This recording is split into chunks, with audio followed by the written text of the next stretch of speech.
नमस्कार आदाब, मैं हूं इकराम और आप देख रहे हैं हिंद वॉइस। हमारे साथ मौजूद हैं एडवोकेट जाहिद, जो कि सुप्रीम कोर्ट में एडवोकेट हैं।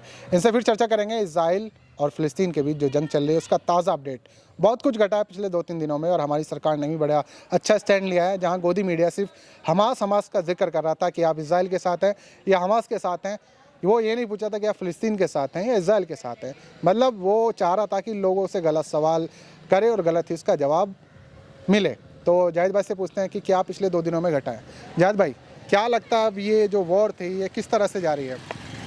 देखिए, वॉर पे जाने से पहले कि वॉर किस तरफ जा रही है, जो आपने अपने जो है प्राइमरी इंट्रोडक्शन में जो बात कही है कि भाई गोदी मीडिया जैसा कि एक नैरेटिव सेट करने की कोशिश कर रहा है कि वो फ़िलिस्तीन का जिक्र ना करके बार बार हमास का कर रहा है।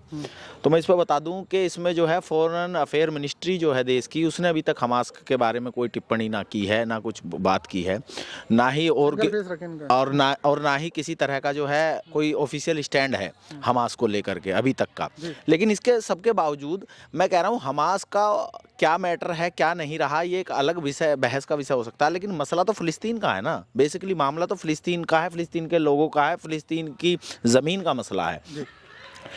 अभी आप ये देखिए कि जैसे अभी आप पिछले दिनों आप देख रहे थे कि मणिपुर में या देश में अलग अलग घटनाएं होती हैं, कोई भी जो है पत्रकार या वो हिम्मत नहीं करता है जाने की ग्राउंड जीरो पर, लेकिन वहाँ पर सब जो है हेलमेट लगा के और प्रेस का जो है वो बुलेट प्रूफ जैकेट पहनकर घूम रहे हैं।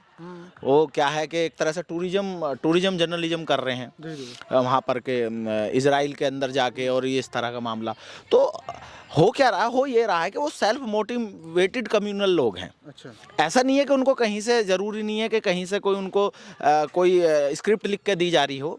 सेल्फ मोटिवेटेड कम्युनल लोगों की कमी नहीं है दुनिया में, जिनको किसी से ज़रूरत नहीं है, वो इंटरनली उनके अंदर होता है।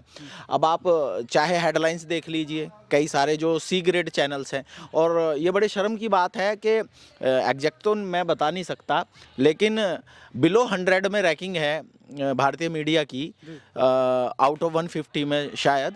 तो इसी से आप अंदाज़ा लगा सकते हैं कि कितना क्रिएटिव वर्क ये करते हैं, कितना जो है ट्रस्ट जो है लोगों को इन पर रहा है। और अब आते हैं वापस वार पर कि वार में क्या हो रहा है, क्या चल रहा है।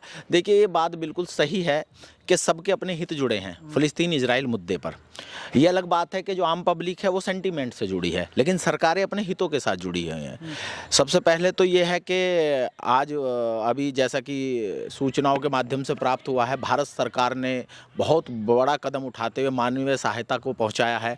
मिस्र में भी जो है मिस्र के हवाई अड्डे पर भारत का जो है प्लेन उतरा है मानवीय सहायता लेकर, जिसमें जो है टनों के हिसाब से दवाइयाँ और आपका जो है खाद्य सामग्री भी जो है पहुंचाई गई है। ये बहुत अच्छा है, क्योंकि भारत जो है ना, देखिए गांधी का देश है। हमेशा से हमारे लिए जो है अहिंसा पीस सब जो हमारी प्रायोरिटी पर रहे हैं, तो उसी को हमने दिखाने की भी कोशिश की है। और भारत का स्टैंड जो है लगभग क्लियर है और बहुत अच्छा स्टैंड है इन चीज़ों पर लेकर, इसमें कोई दो राय है नहीं जिस तरह की बात है। लेकिन फिर मीडिया का क्या होगा, वो जो लगातार इजराइल के साथ? देखिए, मीडिया तो इस चक्कर में है, मीडिया की टीआरपी बढ़े, भले ही सिविल वार हो जाए, चाहे देश में ही हो जाए, मीडिया जो है इस हद तक गिर चुका। इस पर जरूर ब्रॉडकास्टिंग मिनिस्ट्री को जो है पूरी तरह से मैं आपके चैनल के माध्यम से रिक्वेस्ट करूंगा कि ब्रॉडकास्टिंग मिनिस्ट्री को इस पर तत्काल प्रभाव से संज्ञान लेना चाहिए कि मीडिया झूठे फैक्ट्स वो दे रहे हैं, सारा कुछ दे रहे हैं। और एज एन एडवोकेट मैं भी अपनी तरफ से कोशिश करूंगा कि इस पर कानूनी क्या चीज़ें हो सकती हैं, क्योंकि हमारे यहाँ जो है ना सबसे ज़्यादा जो है दंगाई आचरण जो कर रहा है वो मीडिया कर रहा है। और वो भी मीडिया कौन? मेन स्ट्रीम मीडिया दंगाई आचरण कर रहा है, जिस तरह की चीज़ें कर रहा है, हर चीज़ को कम्युनल ले जा रहा है, हर चीज़ को जो है तोड़ फोड़ के दिखा रहा है। ना उसको सरकार के किसी लाइन से कोई मतलब है, ना उसको जो एक्सपर्ट की किसी लाइन से मतलब है। उसको अपने मुर्गे बुलाने हैं, अपने मुर्गे लड़ाने हैं। ना उसमें कोई तर्क होता है, ना तथ्य होता है, किसी तरह की कोई चीज़ होती नहीं है। तो ये बहुत ही बकवास चीज़ है। और जहाँ तक फ़िलिस्तीन और इजराइल की बात है, तो मेरा मानना यह है कि मार्टिन लूथर किंग ने कभी कहा था कि injustice anywhere is a threat to justice everywhere. तो कहीं भी अन्याय हो रहा है बात, और देखिए इसे धर्म का एंगल दिया जा रहा है, यहूदी मुसलमान, मुसलमान यहूदी, ऐसा नहीं है। क्या मुसलमान नहीं लड़ते हैं देश आपस में? तब कौन सा एंगल होता है? यहूदी मुसलमान, ये एक ज़मीन का मैटर है, ये एक लैंड का है, अपनी होमलैंड की लड़ाई है। और जो देश पूरी दुनिया में अलग अलग काफ़ी देशों में आपस में चल रही है। देखिए दक्षिण कोरिया और उत्तर कोरिया है, उनकी जो आप ब्रिड देखें कि ब्रिड के हैं, वो क्यों लड़ रहे हैं भाई? वियतनाम और अमेरिका का युद्ध क्यों हुआ था? ऐसा नहीं है। क्रिश्चियनिटी आपस में कितने देश आपस में लड़े हैं, और ऐसा नहीं एक आध बार लड़े हैं, सालों साल लड़े हैं। तो ये जो मीडिया नैरेटिव कर रहा है, ये इतना ज़रूर कह सकते हैं कि मुसलमानों का अगर सेंटीमेंट कुछ ज़्यादा है फ़िलिस्तीन को लेकर के, वो इसलिए है कि वहाँ पर जो है मुसलमानों का किबला अव्वल है भाई, बैतुल मुकद्दस है। लोगों को अरेस्ट किया है यूपी में भी, जिन्होंने फ़िलिस्तीन को लेकर बैनर या प्रोटेस्ट किए हैं, उस बारे में क्या कहेंगे? सरकार का रुख एक तरफ है, लेकिन स्टेट गवर्नमेंट ने, जैसे एएमयू को देख लीजिए, अगर प्रोटेस्ट किया तो गिरफ्तार हो गए, और भी कई सारे लोगों के साथ। देखिए सरकार का तो रुख की मैं आपको बात बता दूं कि अगर कोई आदमी है भाई, सीधा सा जो है कानून का मामला ये है कि अगर मैं गलत करता हूं, मैं कोई क्राइम करता हूं, तो मेरे ब्लड रिलेशन से उसका कोई लेना देना होता नहीं है किसी भी तरह का।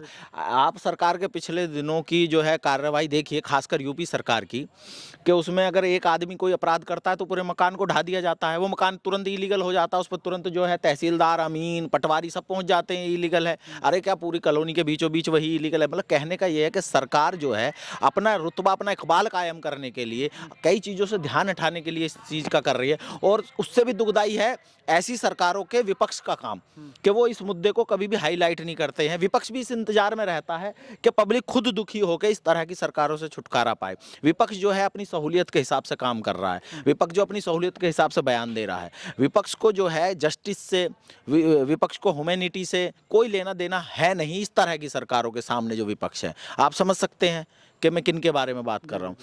अभी माननीय समाजवादी पार्टी के एक बड़े नेता हैं शिवपाल सिंह यादव जी, उनका एक बयान आया कि अगर समाजवादियों को छेड़ा तो हम जो है जेल भर देंगे, हमारा इतिहास रहा है। अब आप देखिए पिछले दिनों जितने भी बड़े नेता जेल गए हैं वो सब समाजवादी पार्टी से जुड़े हैं, चाहे मंत्री हो या वो, कितना इन्होंने जेल भरे, कितने इन्होंने आंदोलन किए।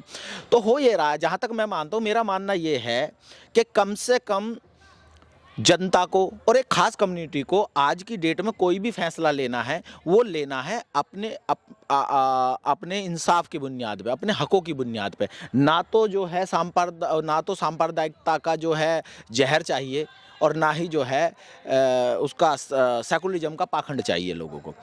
तो इकराम जी, मेरा तो यही कहना है। और जहाँ तक पूरी दुनिया की बात चल रही है, अब आप देखिए प्राइम टाइम पे कुछ हो रहा है, सरकार की लाइन कुछ है। तो अब ये जो मानवीय सहायता पहुंचाई जा रही है गाजा पे, इस पे यहीं से एक सवाल निकलता है कि जो गाजा जाएगी, जो भारत सरकार की तरफ से, अब इसमें जो मानव सहायता पहुंचाई जा रही है उसमें कैसे आइडेंटिफाई करेंगे आदमी हमास से जुड़ा है या आदमी सिविलियन है? मतलब पैकेट किसको देंगे आप? घायल में आप उसके खून से कैसे टेस्ट करेंगे हमास का आदमी है कि सिविलियन? वो तो एक तरफा जाएगा ना।